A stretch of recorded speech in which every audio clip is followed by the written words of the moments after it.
Crime चक्र। जब मैं तुम्हें देखती हूँ ना, मेरे पूरे बदन में आग लग जाती है। अक्षय प्लीज, आज इस आग को तुम बुझा दो। अक्षय भाभी सही नहीं, आप भाभी हो मेरी। ये सब क्या हो रहा है?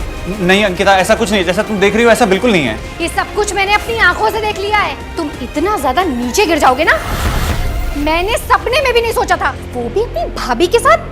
छी!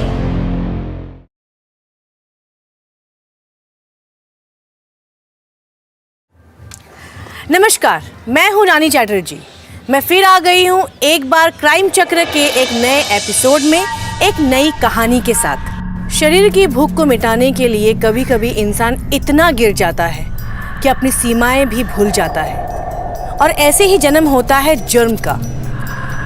दोस्तों, अगर आप अपनी इच्छाओं पर नियंत्रण नहीं कर पाते तो यही इच्छा है आपके लिए जहर का काम करती है। एक ऐसा जहर जो आपकी जिंदगी को धीरे धीरे खत्म कर देता है। और ऐसा ही कुछ हुआ दीपाली के साथ। दीपाली की शादी एक अच्छे घर में हुई थी, लेकिन उसका पति देश से बाहर नौकरी करता था, जिसकी वजह से उसका 6 महीने में कभी एक बार घर आना होता था। यही वजह थी कि दीपाली की जरूरत की पूर्ति नहीं हो पा रही थी, और इसी के चलते शुरू हुआ एक खेल।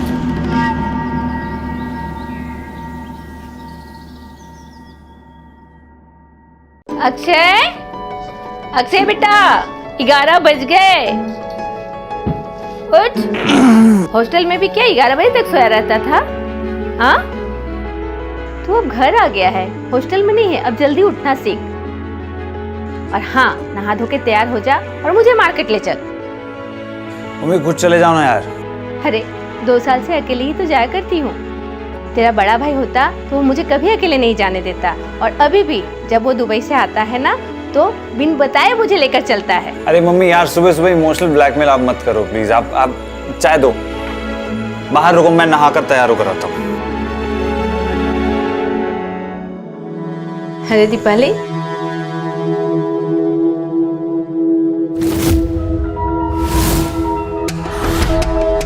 ये चाय किसके लिए लेकर आई है?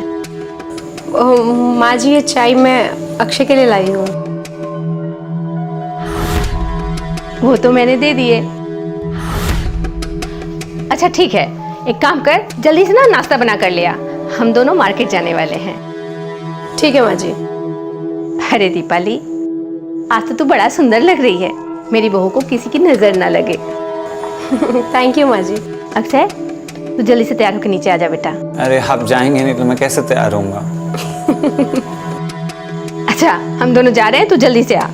ठीक है।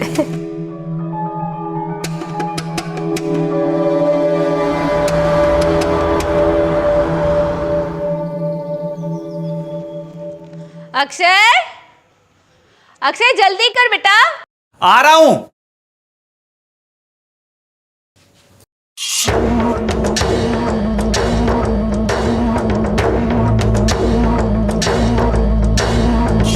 अक्षय कितना देर लगाएगा? भाभी मुझे जाने दो, मम्मी बुला रही है। ऐसे कैसे जाने दूँ? इतने हैंडसम जो हो, छोड़ने का तो मन ही नहीं करता। भाभी मम्मी अंदर आ जाएगी, प्लीज मुझे जाने दो, मैं हाथ जोड़ता हूँ आपके आगे। हम लेट हो रहे हैं बेटे। मम्मी आ रहा हूँ, बस आ रहा हूँ, 2 मिनट। देखो प्लीज मुझे जाने दो। मम्मी आवाज लगा रही है, मुझे ऐसे कैसे जाने दूँ? भाभी क्या कर रही हैं आप? भाभी हैं मेरी, ये सब अच्छा नहीं लगता है। क्यों अच्छा नहीं लगता है? भाभी का इतना हक तो होता है कि वो देवर को थोड़ा सा छेड़े। भाभी ये गलत बात है। भाभी कुछ गलत नहीं। भाभी मम्मी बुला रही है। अच्छा ठीक है, पहले तुम मेरे को प्रॉमिस करो, मैं जो बोलूंगी वो करोगे। भाभी जब बुलाऊंगी तब आओगे। भाभी मैं आपकी सारी बात मानने को तैयार हूँ, लेकिन अभी मुझे जाने दीजिए आप। ठीक है ना, चले जाना ना। प्लीज मुझे जाने दो, अब तो मैंने वादा भी कर लिया है कि जब जो बोलोगे मैं मानूंगा। भाभी प्लीज मुझे जाने दो, प्लीज मुझे जाने दो भाभी। ऐसे तो तुम्हें छोड़ूंगी नहीं। पता नहीं कब आएगी वो रात जब होगा हम दोनों का मिलन। तरस गई मैं तो। दीपाली के ऊपर अक्षय का भूत सवार हो चुका था, और वो किसी भी कीमत पर उसे पाना चाहती थी। उसे अपने शरीर की भूख मिटानी थी, और उसे अक्षय से आसान शिकार कोई नजर नहीं आ रहा था। इसीलिए वह अक्षय पर हमेशा डोरे डालती रहती थी और उसे ब्लैकमेल करती रहती थी।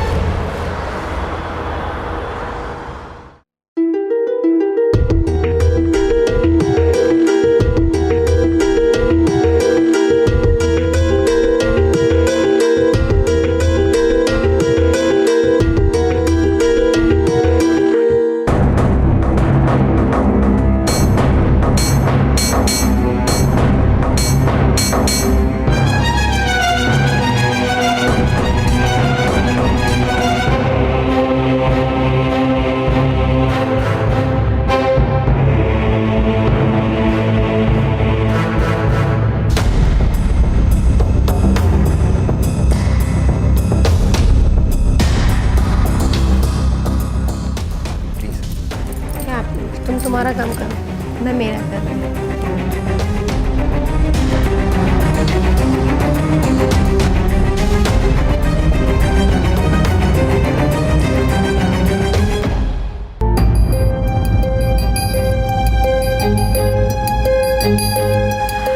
मम्मी जी, मैं आपके लिए पानी लेकर आऊँ?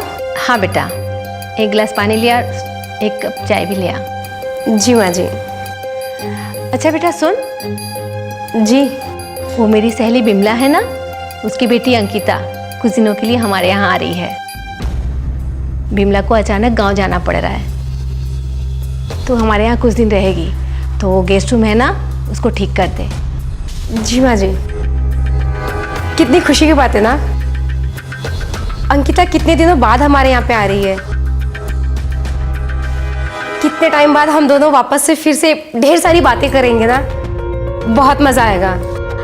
हाँ हाँ कर लेना, लेकिन उससे पहले तू गेस्ट रूम तो तैयार कर दे। जी माँ जी। और अक्षय बेटा,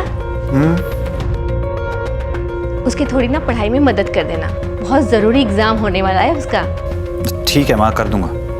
ठीक है, मैं ना बिमला से कह देती हूँ कि जाते समय वो उसे यहाँ छोड़ जाएगी। जी माँ जी।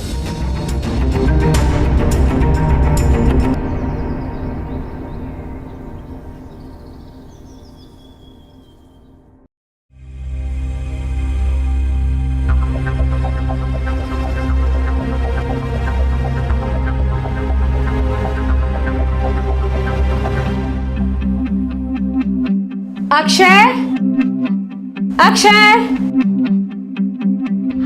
हाँ भाभी। अक्षय, ये मेरी हुक नहीं लग रही है, तुम लगा दो ना। भाभी यार ये सब मत करवाया करो यार, अच्छा नहीं लगता ये सब। प्लीज लगा दो ना। नहीं भाभी, ये सब मुझे करना नहीं आता। ऐसे कैसे नहीं आता है, तुमको करना पड़ेगा। और भूलो मत, तुमने मुझे प्रॉमिस किया था कि मैं जो कहूंगी तुम वो करोगे। लेकिन ये अच्छी बात नहीं है भाभी, प्लीज। क्या अच्छी बात नहीं है? चलो लगाओ अभी। ये आपका बाल हटाइए ना आप। तुम तो रोमांटिक हो रहे हो अक्षय। भाभी कहाँ से पकड़ूं, इसीलिए बोला था मैंने। भाभी नहीं लग रहा है ये मुझसे नहीं होगा भाभी ये। तुमसे एक हुक लगानी नहीं आती है तो फिर तुम प्यार कैसे करोगे अक्षय? भाभी मैं आपका देवर हूँ, पति नहीं हूँ। इसी बात का तो अफसोस है कि तुम मेरे पति नहीं हो। भाभी मुझे बहुत काम, मुझे जाने दीजिए आप। भाभी क्या कर रही हैं? भाभी प्लीज नहीं, भाभी नहीं। अक्षय, भाभी प्लीज मुझे जाने, भाभी छोड़िए। कब तक बचोगे अक्षय? कभी ना कभी तो तुम्हें मेरे पास आना ही होगा।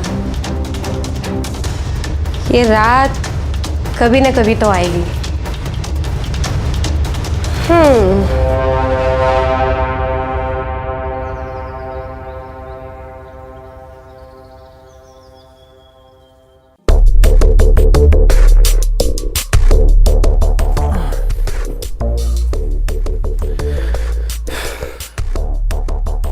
माँ, एक गिलास पानी लाना।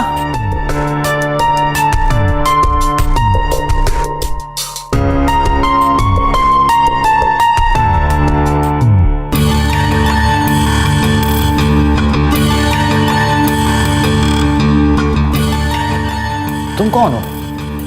तुमने मुझे पहचाना नहीं? नहीं। फिर तो तुम मेरे अच्छे दोस्त हो ही नहीं सकते। दोस्त? हाँ, बचपन के दोस्त, मैं और तुम। मैं कुछ समझा नहीं। अरे बुद्धू, मैं अंकिता हूँ, तुम्हारी विमला आंटी है ना, उनकी बेटी, और तुम्हारी बचपन की दोस्त। अच्छा तुम अंकिता हो? हाँ। सॉरी, मैंने तुम्हें पहचाना नहीं। कैसे पहचान पाओगे? हम बचपन में जो मिले थे और उसके बाद सीधा अब मिल रहे हैं। और तुम्हें याद है बचपन में हम कितना साथ खेला करते थे, कितना ज्यादा मजा आता था ना? हाँ मजा तो बहुत आता था। तुम यहाँ कैसे? तुम यहाँ कुछ दिन रहने वाली हो ना?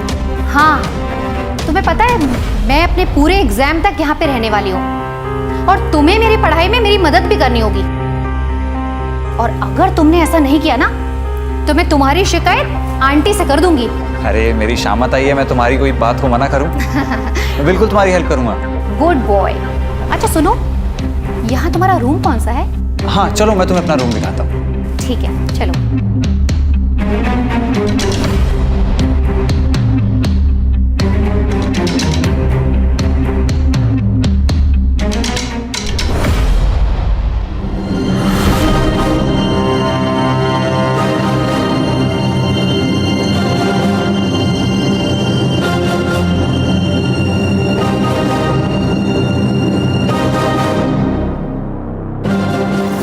दीपाली हवस में इतनी अंधी हो गई थी कि उसे देवर भाभी का रिश्ता भी नजर नहीं आ रहा था और वो सारी हदें पार कर जाना चाहती थी। लेकिन कहानी में ट्विस्ट तब आया जब अक्षय की जिंदगी में एक और लड़की आ गई, जिस बात से दीपाली पूरी तरह जल गई।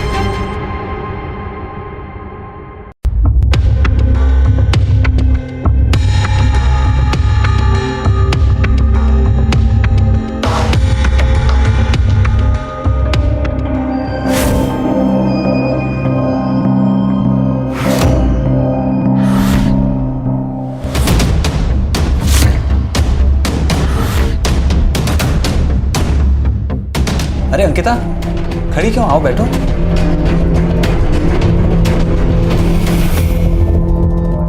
अक्षय सुनो ना, मेरा ना बायोलॉजी का एग्जाम है और तुम्हें पता है मेरी कुछ भी तैयारी नहीं है। क्या तुम मेरी हेल्प करोगे? हाँ हाँ बिल्कुल, दिखाओ, बताओ कौन सा चैप्टर है? अच्छा, सिट्रिक एसिड साइकिल, हाँ पढ़ा है मैंने ये। तो बताओ ना। ये वाले मेन पॉइंट्स होते हैं यहाँ पर। ठीक है अंकिता, क्या कर रही हो? यहाँ ध्यान दो। हाँ ध्यान है ना मेरा। इधर ध्यान दो। हाँ अंकिता, ये क्या कर रही हो? यहाँ ध्यान दो ना। अंकिता क्या कर रही हो तुम? ठीक से बैठो।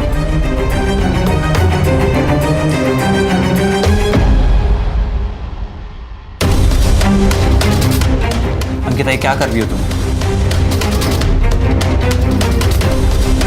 अक्षय, मैं तुम्हें बहुत पसंद करती हूँ। और तुम्हें पता है, बचपन से ही मैं तुमसे प्यार करने लगी थी, पर प्यार का इजहार करने का मौका मुझे आज मिला है।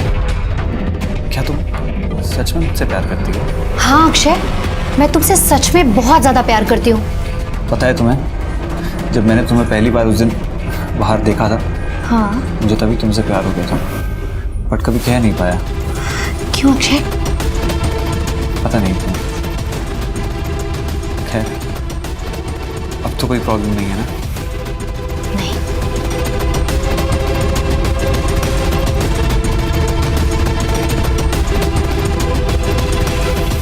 Ankita, I love you so much. I love you too, Akshay.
ये महारानी इतने सुबह सुबह अक्षय के रूम में क्या कर रही थी?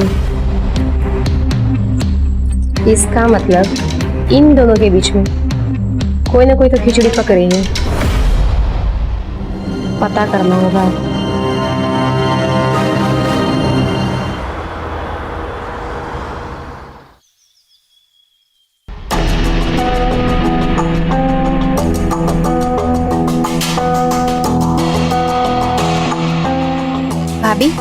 हाँ मैं जा रही हूँ, मेरा एग्जाम का टाइम हो गया है ना। Bye. All the best. Thank you. इसकी चाल कुछ पतली पतली सी लग रही है। एक काम करती हूँ, माजरा पता करके आती हूँ।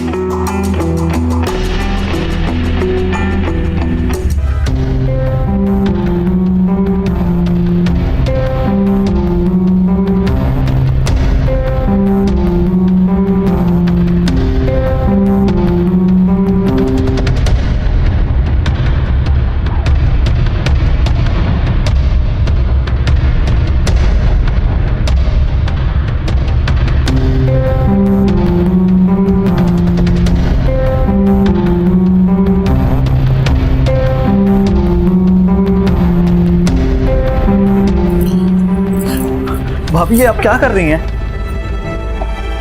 भाभी ये क्या कर रही हैं आप? आज मैं तुम्हें नहीं छोड़ूंगी अक्षय। आज मैं तुम्हें अपना बना कर रहूंगी। भाभी ये सही नहीं है। सही और गलत के बारे में हमेशा मैं ही क्यों सोचूं अक्षय? तुम भी तो सोचो, तुम्हारे भैया कब के गए हैं? मेरी भी तो कुछ जरूरतें हैं ना। और सच कहूं, जब मैं तुम्हें देखती हूँ ना, मेरे पूरे बदन में आग लग जाती है। अक्षय प्लीज, आज इस आग को तुम बुझा दो अक्षय। भाभी ये सही नहीं, आप भाभी हो मेरी। तो क्या हुआ? भाभी देखिए। श्श।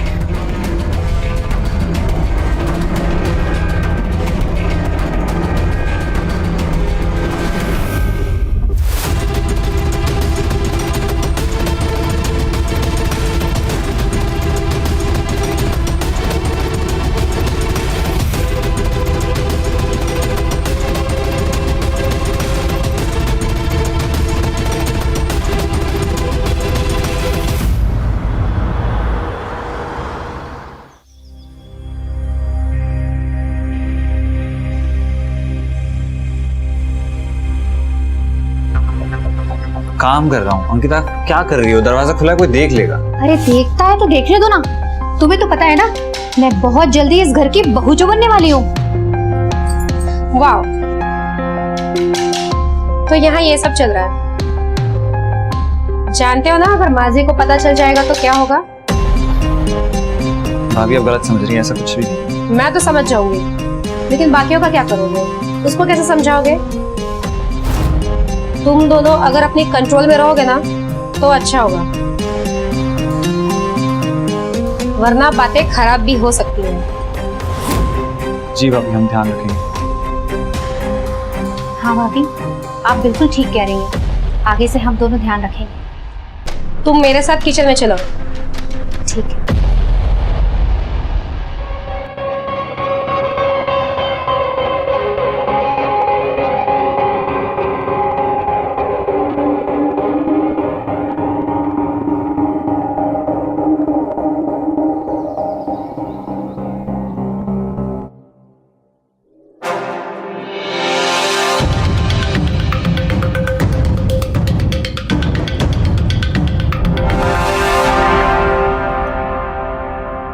तुम यहाँ अकेले बैठकर क्या कर रहे हो? चलो ना, कमरे में चलते हैं। भाभी ये क्या कर रही हैं? मैं काम कर रहा हूँ भाभी, और उस दिन जो भी हुआ वो सिर्फ एक गलती थी। अच्छा, वो अगर गलती थी तो जो तुम अंकिता के साथ कर रहे हो वो क्या है? देखो, मैं सब जानती हूँ कि तुम दोनों के बीच में क्या खिचड़ी पक रही है। भाभी मैं अंकिता से प्यार करता हूँ और वो भी मुझसे प्यार करती है। मैं कह रहा हूँ कि वो जो भी हुआ उस दिन वो सिर्फ एक गलती थी और मैं उसे दोहराना नहीं चाहूंगा। मुझे नहीं पता, मैं भी तुमसे प्यार करती हूँ बस। आप मेरी भाभी हैं, प्लीज शर्म कीजिए।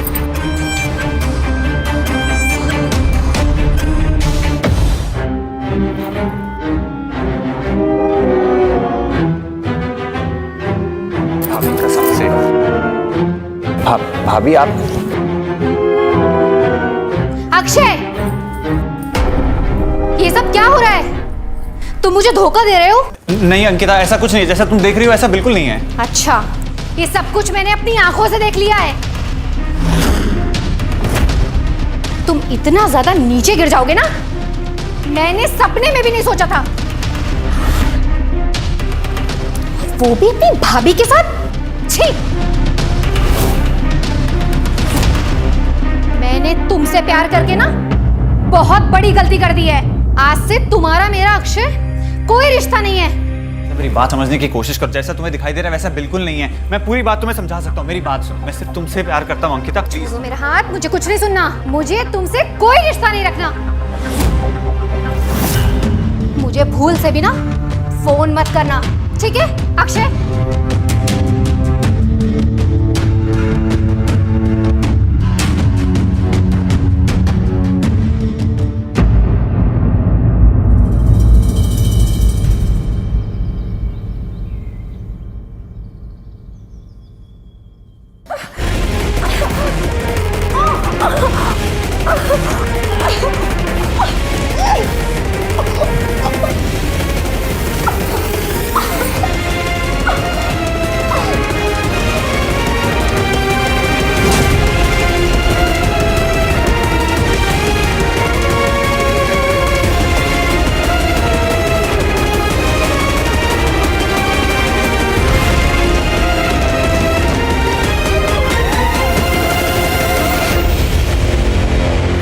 तो देखा आपने, दीपाली अपनी शारीरिक इच्छा को मिटाने के लिए इस हद तक नीचे गिर गई कि अपने देवर के साथ ही उसने शारीरिक संबंध बना लिए और उसे ब्लैकमेल करने लगी, जिसका नतीजा यह हुआ कि अक्षय को मजबूरी में आकर एक जुर्म को अंजाम देना पड़ा और उसने दीपाली का कत्ल कर दिया। अगर दीपाली ने खुद पर पहले ही नियंत्रण कर लिया होता तो उसके साथ यह हादसा कभी नहीं होता, लेकिन वह अपनी इच्छाओं के हाथों कठपुतली बनकर नाचने लगी और उसका अंजाम यह हुआ कि उसे अपनी जान गंवानी पड़ी।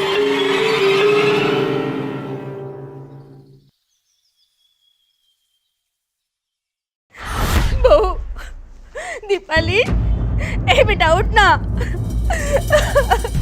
अक्षय!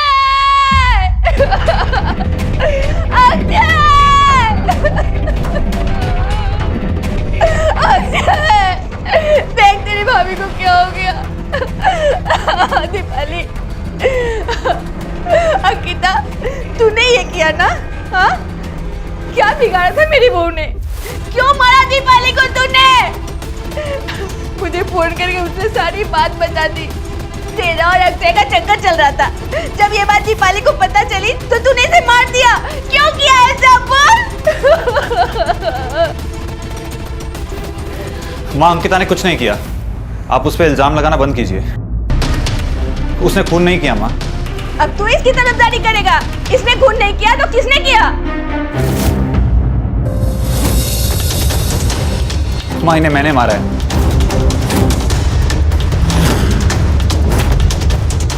मैं बहुत परेशान हो गया था। मेरे रूम में आकर मुझे जगह जगह हाथ लगाया करती थी। मुझे कुछ समझ नहीं आया, और जब इन्हें पता लगा कि मैं अंकिता से बहुत प्यार करता हूं तो वो ये बात बर्दाश्त नहीं कर पाई और वो बोलती थी कि वो मुझसे प्यार करती हैं। भैया को तलाक देकर मुझसे शादी करना चाहती थी। माँ, मुझे माफ कर दो, मुझे कुछ समझ नहीं आया। ये मुझे ब्लैकमेल करती थी, गंदी गंदी चीजें करने को बोलती थी। माँ, मुझे माफ कर दो, मुझे इन्हें मारना ही पड़ा।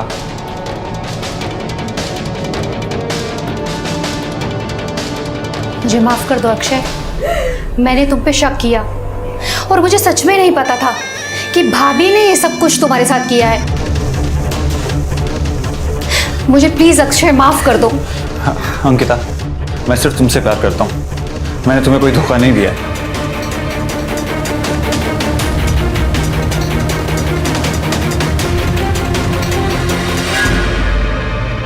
दोस्तों, हमेशा याद रखिए, हमारी इच्छाएं हमारे नियंत्रण में होना चाहिए, ना कि हम हमारी इच्छाओं के नियंत्रण में।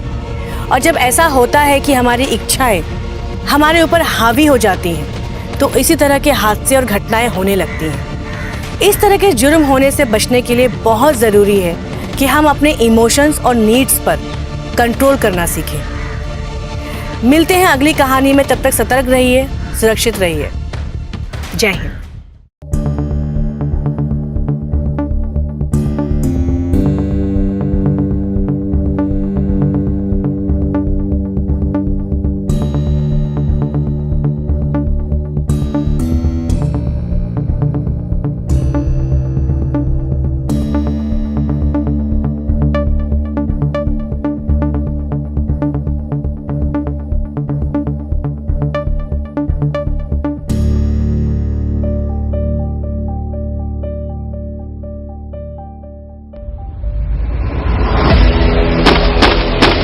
क्राइम चक्र।